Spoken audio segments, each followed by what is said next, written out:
amigos, hermanos amados, Dios les bendiga. Gracias al Señor por esta nueva oportunidad que Dios nos da de poder compartir juntos el estudio de la palabra del Señor y de esa manera poder ser instruidos, guiados, confortados, consolados, redarguidos, corregidos por la palabra del Señor. Así que les invito a que tengamos una breve oración para entrar de lleno en nuestro estudio de este día. Padre, en el nombre de Jesús, oramos a ti para que tu Santo Espíritu pueda dirigir nuestra vida, nuestros pensamientos, nuestras ideas, Señor, de tal manera que al allegarnos, acercarnos, Señor, a tu palabra, podamos sentir la inspiración y la dirección de tu Espíritu Santo. Muchas gracias, en el nombre de Jesús. Amén y amén. De verdad que entrar en este capítulo 7 de 2 de Corintios es bastante alentador, diría yo, y nos confronta con algunas verdades que de pronto los creyentes tenemos que asumir como parte de nuestra vida cristiana, como parte de nuestra vida como hijos de Dios, y que por lo tanto nos permite acercarnos al texto, nos permite acercarnos a la palabra de Dios con la sinceridad de la necesidad de buscar en ella la dirección, el punto hacia donde nosotros debemos allegarnos y hacia donde debemos apuntar. En este capítulo 7 nosotros estaríamos terminando, ¿no?, con lo que hablamos acerca del consuelo de Dios. Ese consuelo que Dios nos da en las diferentes áreas de la vida, en el ministerio, en la vida diaria, en la familia, en las tribulaciones, en las angustias, etcétera, etcétera, etcétera, en cada una de las áreas de nuestra vida. Pero aquí diríamos que el tema central, o más bien el tema concreto del apóstol Pablo, tiene que ver con el consuelo de Dios en el corazón del apóstol Pablo. Y que obviamente es pertinente también para nosotros en este tiempo, es pertinente también para usted y por supuesto también lo es para mí. La palabra de Dios es pertinente para cada uno de nosotros. Entonces vamos a darnos cuenta aquí lo personal que se transforma este capítulo para el apóstol Pablo. Ahora, como un corolario, como una búsqueda, como un antecedente más bien, ¿no es cierto?, de este capítulo, necesitamos recordar que había ocurrido en la iglesia de Corinto un problema muy serio. Había un hombre que había caído en un acto grave de inmoralidad, tanto así que estaba en convivencia con la mujer de su padre, tenía una relación incestuosa, diríamos, ¿no? Y por lo tanto, la iglesia no había sido lo bastante inteligente, lo bastante sabia, lo bastante fuerte para corregir esta situación. No la había enfrentado. Incluso algunos simplemente la dejaron pasar. Ya, ¿qué le vamos a hacer? Dejemos que eso continúe nomás y no hagamos nada. Ese era el concepto, ¿no? Pero el apóstol Pablo les escribió y les reprendió por eso. Es decir, no es posible que ustedes, la iglesia del Señor, actúen de esa manera. No es posible. Por lo tanto, tienen que recapacitar, tienen que buscar a la persona, tienen que enfrentar el problema, tienen que disciplinarlo, tienen que corregirlo, etcétera, etcétera. Todos los proyectos, los planes, los propósitos que tenía que llevar esta disciplina, que obviamente traía también una dificultad para la propia iglesia. Cuando alguien, usted tiene que entender, hermano, y lo hemos dicho muchas veces, estimado amigo, cuando nosotros cometemos un acto pecaminoso, y eso afecta no solo a mi propia vida, y eso ocurre también en la vida secular sin Dios, no solamente en la iglesia, pero ocurre en la iglesia también. Cuando alguien comete un pecado, ese pecado afecta a la iglesia, como ocurrió en el Antiguo Testamento con Acán, por ejemplo, ¿no es cierto?, cuando Dios había dicho que destruyeran todo lo de los ídolos, etcétera, etcétera, y él había guardado en su campamento, o en su carpa más bien, ¿no es cierto?, en su territorio, había guardado algunas cosas que había sustraído de aquella batalla contra aquella ciudad. Por lo tanto, pero eso afecta también a nuestra familia. Cuando usted comete adulterio, por ejemplo, aunque no sea creyente, eso afecta a su esposa, eso afecta a sus hijos. Porque Una persona que comete un acto así puede incluso atraer para sí alguna enfermedad que va a ser terrible para la familia. En fin, tantas otras cosas. Va a ir en desmedro de lo económico, tantas cosas que van a pasar, y por supuesto va a ir en desmedro de su relación familiar. Por lo tanto, los actos que la iglesia de Corinto no estaba enfrentando traía consecuencias a la iglesia de Corinto. Así que ellos no habían sabido tratar el problema. Pero Pablo les había seguido escribiendo. Pablo había sido tierno con ellos al seguir, y obviamente tiene que ser así, ¿no? Les había estado escribiendo y le escribe esta carta, ¿no? Ellos, y claro, la iglesia de Corinto había sido, diríamos, llamada a su atención, y habían tratado el problema con el resultado que ese hombre se había arrepentido. Es decir, después de la carta de Pablo, ellos enfrentaron el problema, ellos enfrentaron la situación, y este hombre se arrepintió y confesó su pecado. ¿Ya? Por lo tanto, con la carta había logrado, la iglesia, habiendo tratado correctamente y habiendo visto esto, había tenido resultados positivos, ¿no? Había tenido el efecto que todos desearíamos cuando alguien comete pecado, o cuando alguno de nosotros lo ha cometido. Y Pablo había sido visitado por un joven pastor llamado Tito, y Tito le trae un informe de que este hombre había incluso tenido actos externos, ¿no?, de arrepentimiento, ¿ya? Y que por lo tanto se sentía tan mal frente a esta situación que él creía que no merecía que la iglesia le reconociera como uno de ellos. Sin embargo, la iglesia en su ternura lo había acogido. Y Pablo en este capítulo 7 es lo que está tratando. Por eso que Pablo lo lleva a ese plano.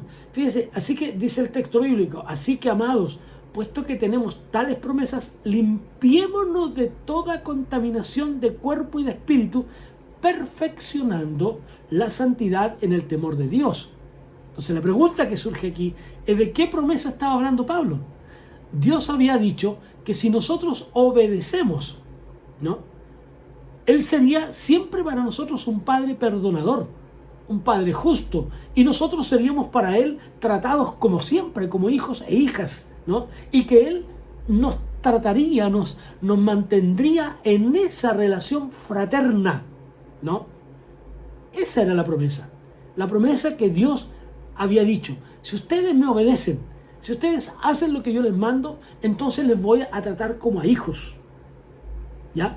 Entonces, Pablo no estaba diciendo que si no nos apartábamos de toda aquella impureza, íbamos a perder la salvación. Cuidado, que aquí son dos cosas distintas. Bíblicamente, teológicamente, la salvación no se pierde. No perdemos la salvación, así como cuando un hijo comete un acto criminal incluso contra sus padres, no pierde la relación de hijo, sigue siendo su hijo, ¿no? No pierde esa relación, pierde los beneficios, pierde todo lo que significa. Cuando un hijo se marcha enojado de casa con sus padres, él pierde toda relación con sus padres, pierde todo beneficio, pero sigue siendo su hijo.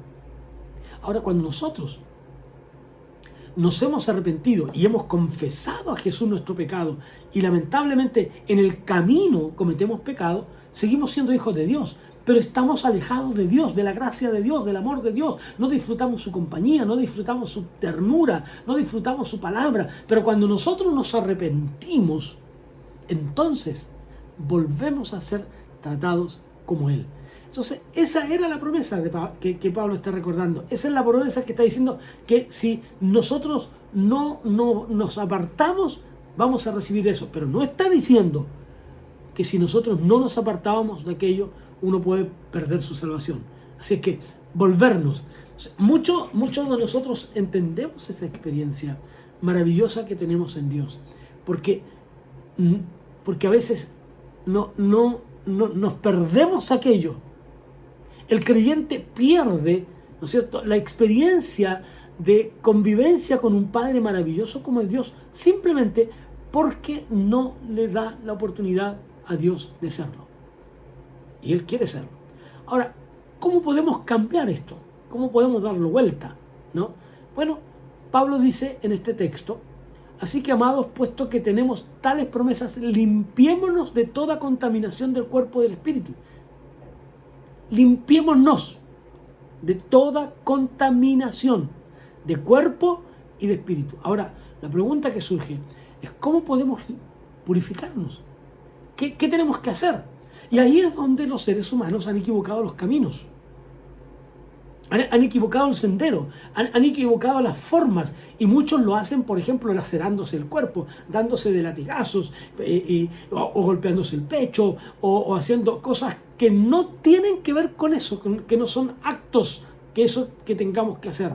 Entonces, Pablo está diciendo aquí: ustedes necesitan purificarse, pero no tiene que ver con esos actos, ¿no? Entonces, no podemos limpiar nuestra propia conciencia de la culpa del pecado.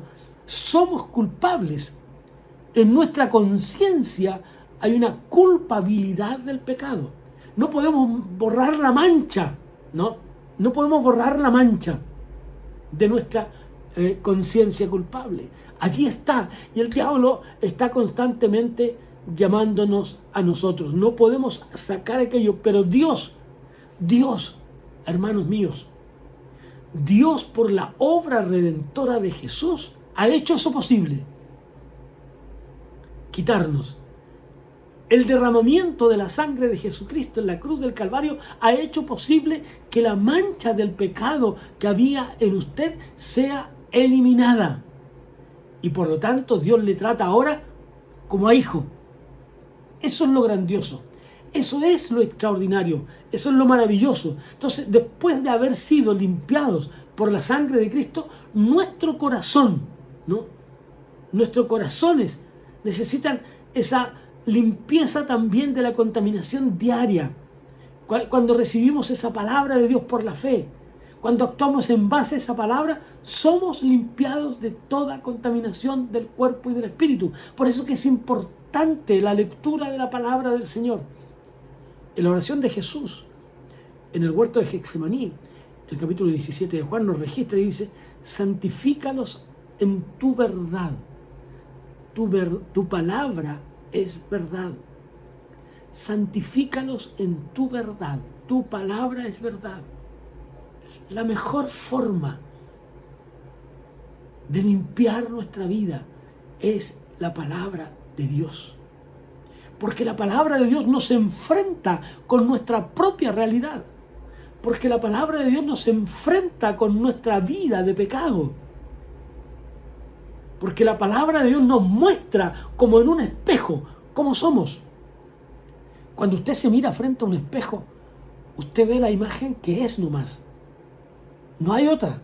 Tal vez nosotros quisiéramos arreglarnos, ¿no es cierto? A lo mejor en el caso mío colocarme pelo, implantarme, a lo mejor hacerme algo en el rostro, o corregir la nariz, que es lo que hace la gente, ¿no es cierto? O corregir las orejas, etcétera, tantas cosas. Pero es lo que es, no hay más. Por mucho que le hagamos, la imagen que vamos a reflejar es exactamente lo mismo. No hay cambios. No se pueden hacer cambios. Si usted es una persona gruñona, eso se le va a notar aunque se cambie y se arregle la nariz, aunque se arregle los ojos, usted seguirá siendo una persona gruñona. No va a cambiar. Entonces, la mejor forma de acercarnos a ella es la palabra de Dios. Pero Pablo dice que debemos limpiarnos de todo lo que pudiera contaminar nuestro cuerpo y nuestro espíritu. Entonces, todo pecado constituye frente a Dios una impureza, ¿no? Ante los ojos de Dios hay impureza. Entonces, ¿cuál es la diferencia entre los pecados del cuerpo y los pecados del espíritu? Vamos a echarle una mirada a esto. Los pecados del cuerpo tienen que ver con todos aquellos deseos y actos impuros. Las pasiones desenfrenadas, los excesos, el alcohol, las drogas, la glotonería, el libertinaje, etc.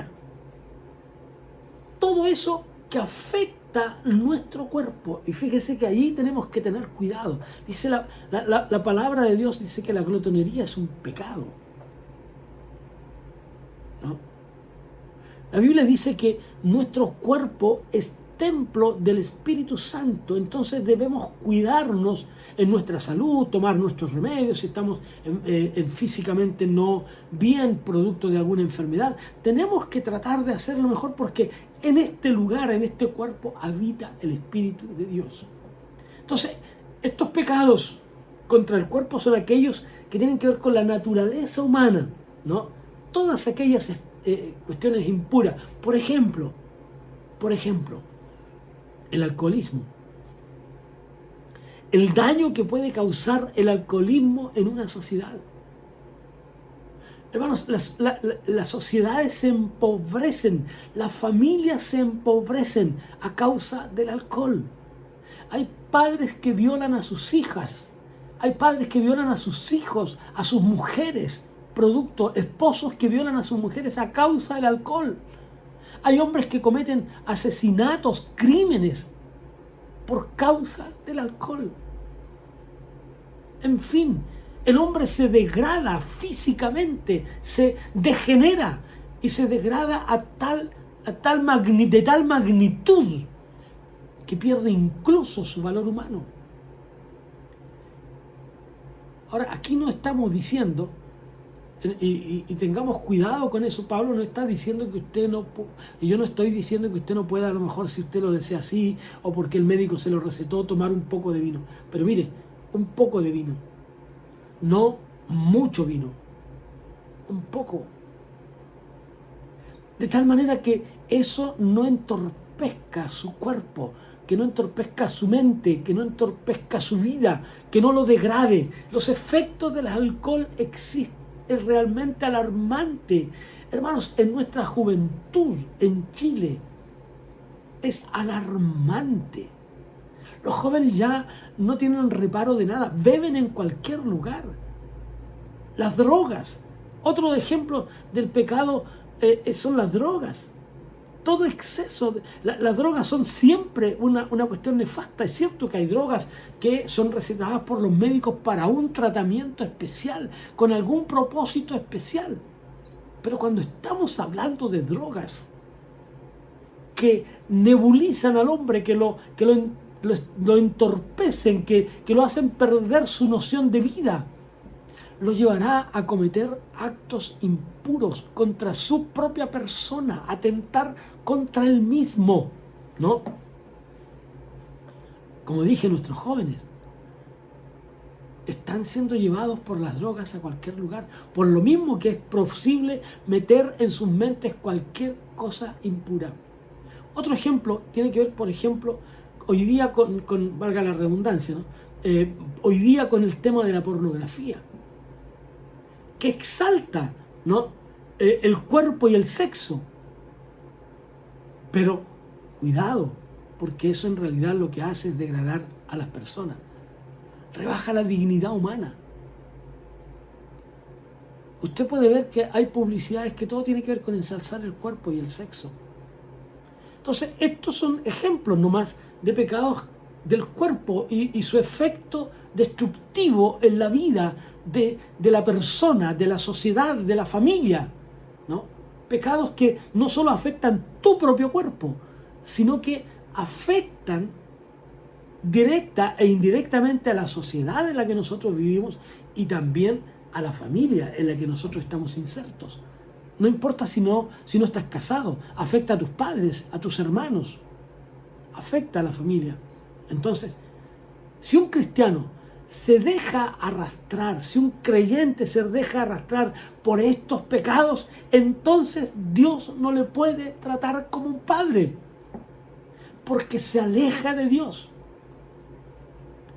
Porque estos pecados del cuerpo lo hacen también alejarse de Dios. Y por cierto, aunque ese creyente sigue siendo un hijo, no puede disfrutar de una relación de compañerismo con Él. No puede. y por lo tanto sufre las consecuencias de su alejamiento espiritual. ¿Se da cuenta? Entonces no puede relacionarse, no puede disfrutar. Como yo le decía hace un rato, cuando un hijo decide marcharse enojado de su casa con sus padres, con sus hermanos, y decide irse lejos, pierde la comunión con sus padres. No disfruta del hogar paterno-materno. No disfruta del hogar familiar. Por eso que hay una alabanza preciosa que dice: hogar de mis recuerdos, a ti volver anhelo. No hay sitio bajo el cielo más dulce que mi hogar. No hay lugar bajo el cielo, amado, más dulce que tu hogar familiar. El hogar que tú construyes con tu esposa, con tus hijos, ese es el hogar más dulce que existe. No hay otro. No hay otro. Entonces, si nos alejamos de ese hogar, dejamos de disfrutar del calor, de la armonía, de la concordia que allí tenemos. También menciona los pecados del espíritu. ¿Cuáles son estos? Les voy a mencionar uno muy común y que puede no afectar al cuerpo. Por ejemplo, los chismes. ¿No? Hay gente que nunca podría tomar en su arma y disparar contra alguien. Es posible. Pero sí es capaz de tomar en sus manos, figuradamente lo digo, un puñal que destruirá la vida de una persona a través de un rumor malicioso. Hoy día, amigos, se puede maltratar a una persona espiritualmente a través de las redes sociales. Se levanta lo que la gente llama una funa y eso termina por destruir a una persona, y con mentiras, con falsedades. Y claro, aunque esa persona después envíe otro mensaje diciendo: mira, me equivoqué, pero cuidado, que cuando las plumas se desparraman al viento, no es posible recogerlas todas. Cuando la honra de una persona es desprestigiada con maldad, con engaños, con malas acciones, será muy difícil restituirla. Entonces, todas esas cosas que ocurren. ¿Qué podemos decir, por ejemplo, de esos pecados secretos del espíritu? Como la vanidad, como la altanería, como la incredulidad o la codicia. Eso afecta a nuestro espíritu. Y quiero invitarles a que leamos en Gálatas, por ejemplo, solo como un ejemplo nomás. Fíjese que el apóstol Pablo, en el libro de Gálatas, dice lo siguiente.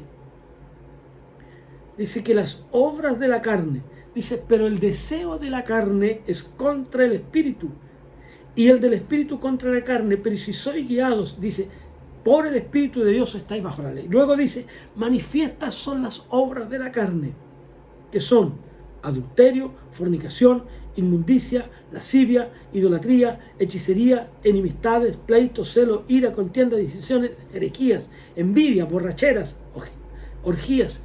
Es decir, cosas que atentan contra el individuo y que lo hacen perder su relación con Dios. Y por lo tanto, Dios no puede tratarle como a hijo.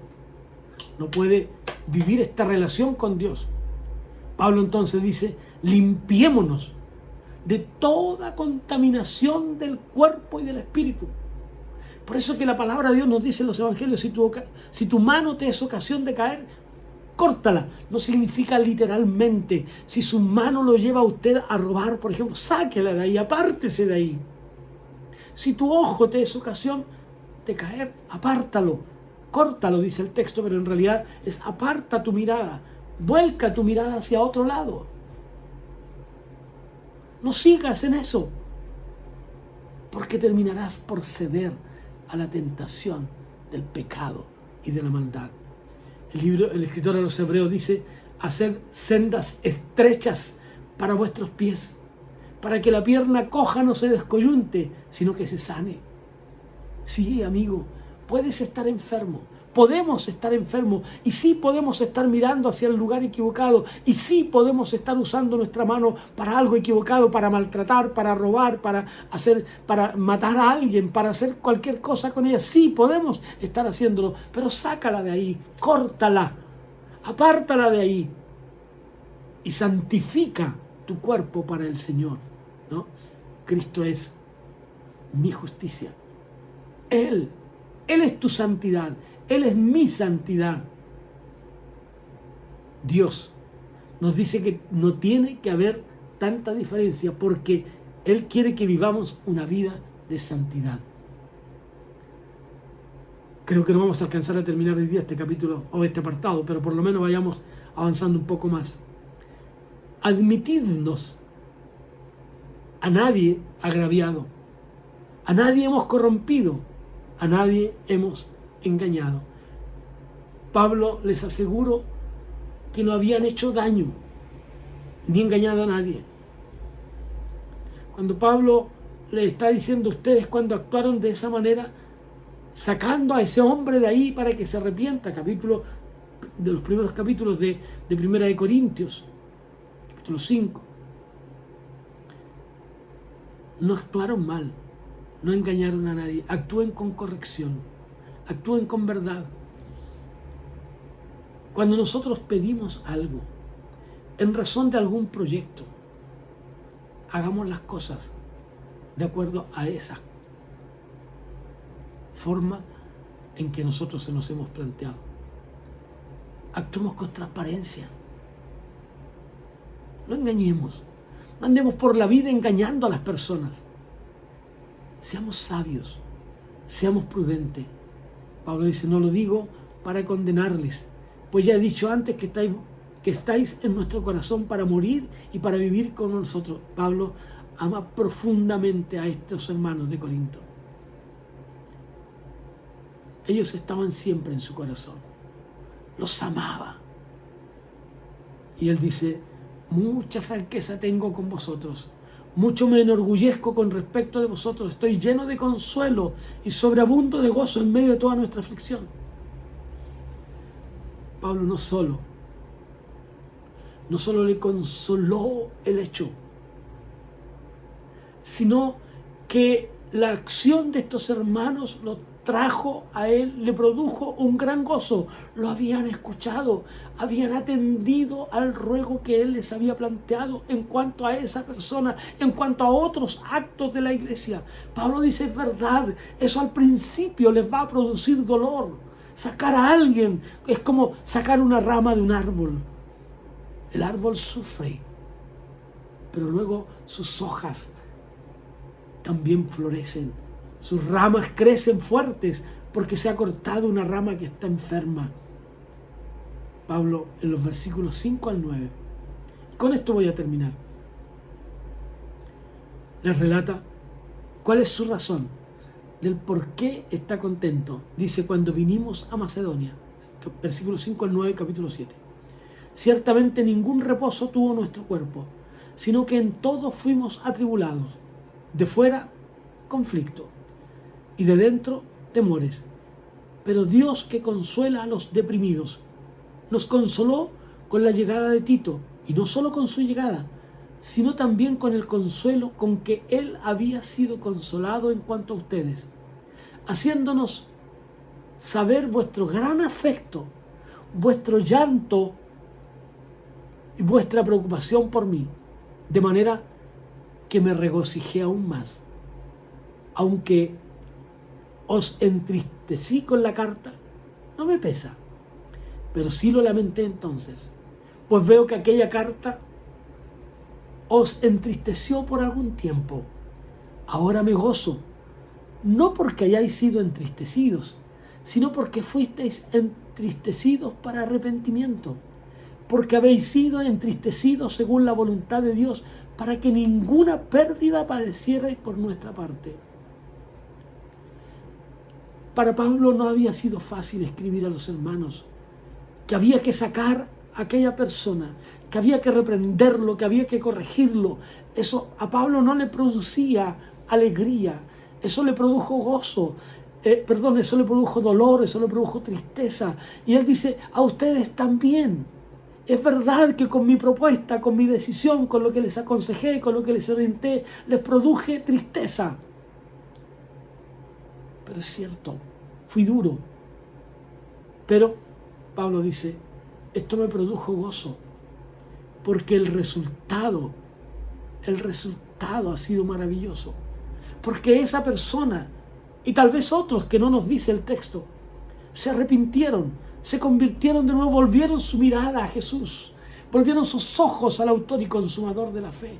Y por lo tanto Pablo dice, es cierto, me produjo dolor entristecerles a tomar acciones que no fueron gratas.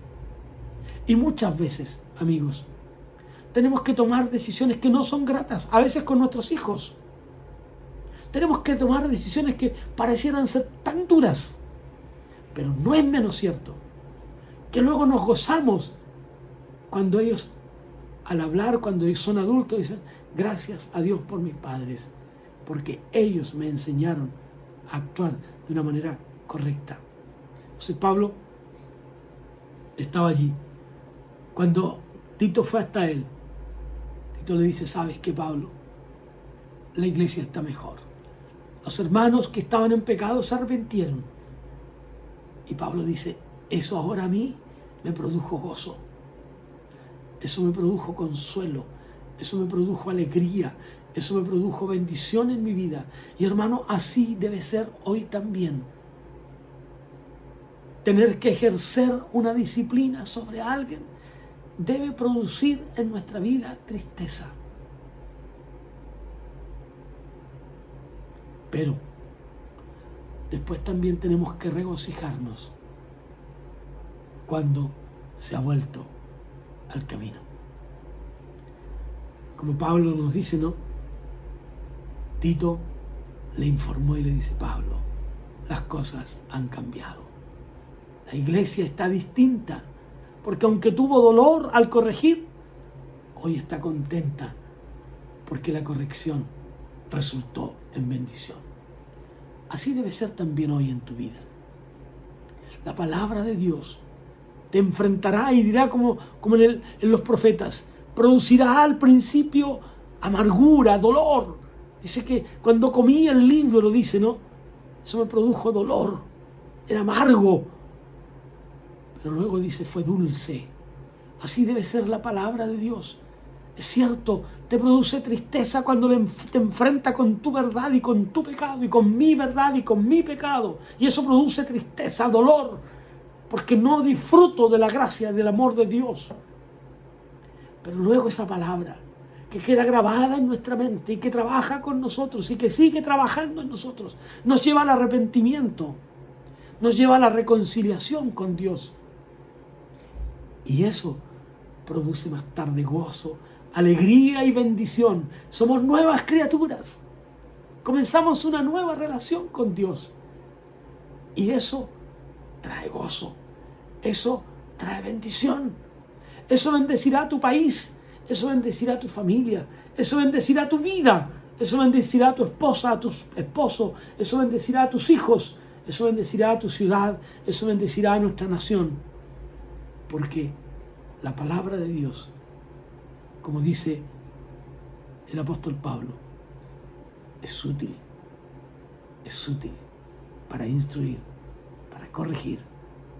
Esa es la palabra de Dios. Es útil para instruir y corregir y animar al hombre a volver a Dios y tener esta reconciliación con Él.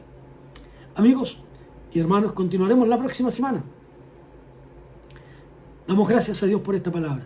Les invito para que la próxima semana, el próximo miércoles, o en el momento en que usted quiera verlo, pueda ingresar de nuevo a este canal y podrá revisar este estudio bíblico para que usted pueda seguir sacándole provecho. Esto no es lo último dicho.